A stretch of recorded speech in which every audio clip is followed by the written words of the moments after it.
नमस्कार दोस्तों, रोहित विश्वास यूट्यूब चैनल पर आपका स्वागत है। यदि आप हमारे चैनल पर नए हैं तो चैनल को सब्सक्राइब कर लीजिए। चलिए कहानी शुरू करते हैं। एक दिन बुद्ध एक घर के बाहर भिक्षा मांगने पहुंचे। जैसे ही उसने दरवाजा खटखटाया, एक महिला ने आकर खोला और बुद्ध को देखकर बोलने लगी, यह क्या? यह भिखारी सुबह कहाँ से आया? इतना बोलकर तुरंत दरवाजा बंद कर दिया। और उस महिला का एक पड़ोसी दूर से इस तमाशे को देख रहा था। वह भी बुद्ध का विरोधी था।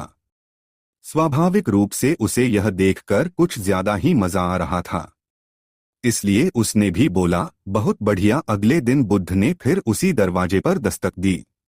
इस बार बुद्ध को देखकर महिला फिर से गुस्सा हो गई और बुद्ध पर कचरा फेंक दिया। और उस महिला का वही पड़ोसी आज भी तमाशा देख रहा था। स्वाभाविक रूप से बुद्ध का ऐसा अपमान देखकर वह बहुत प्रसन्न हुआ। इतना ही नहीं, बुद्ध की हालत देखकर वह जोर जोर से हंसने लगा। तीसरे दिन बुद्ध फिर उसी द्वार के सामने खड़े हो गए, लेकिन आज वह आदमी बुद्ध को फिर से देखकर आश्चर्यचकित रह गया। इससे पहले कि बुद्ध दरवाजा खटखटाए, उन्होंने बुद्ध को रोका और कहा, मैं एक ब्राह्मण हूं और मुझे हिंदू धर्मग्रंथों के खिलाफ आपका बोलना बिल्कुल भी पसंद नहीं है, इसलिए मैं आपका कट्टर विरोधी हूं। रोज यहाँ जो आपका अपमान होता है, यह देखकर मुझे खुशी होती है, लेकिन आज इस दरवाजे पर तीसरी बार खड़ा होना मुझे फिर से हैरान कर देने वाला है। मैं आपसे पूछना चाहता हूं कि आप आज फिर यहाँ भिक्षा मांगने क्यों आए, जबकि यह महिला 2 दिनों से आपका अपमान कर रही है? बुद्ध ने मुस्कुराते हुए कहा, यह आश्चर्य करने की बात नहीं है। आप चकित हैं क्योंकि आपको मानव मनोविज्ञान का कोई अनुभव नहीं है।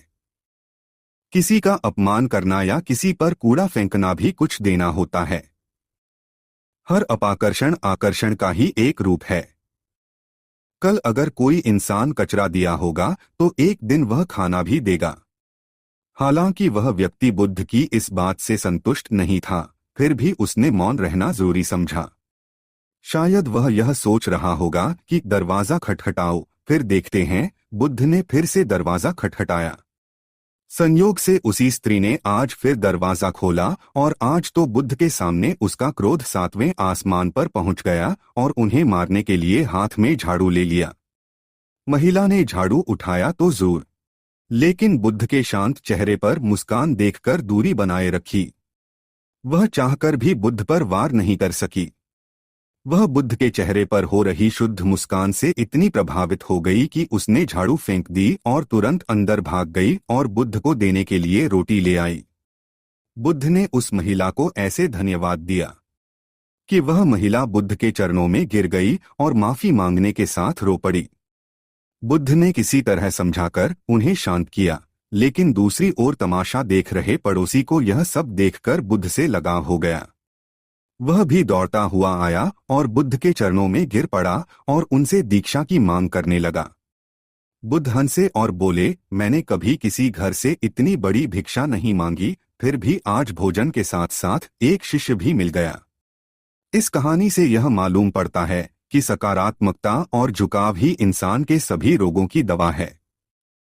जिस वजह से सांसारिक और सन्यासी के प्रति नफरत और प्रेम में जरा सा भी अंतर नहीं है, क्योंकि मन के स्तर पर प्रेम और सांसारिक सन्यासी के बीच नफरत की लेन देन होने में थोड़ी सी भी देर नहीं लगती।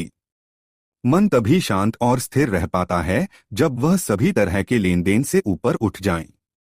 इसलिए मिटा दें नफरत के बीज, बस दिल में सिर्फ माफ करने और प्रेम से भरी भावना रखें। आप हमेशा सुखी जीवन बिताएंगे।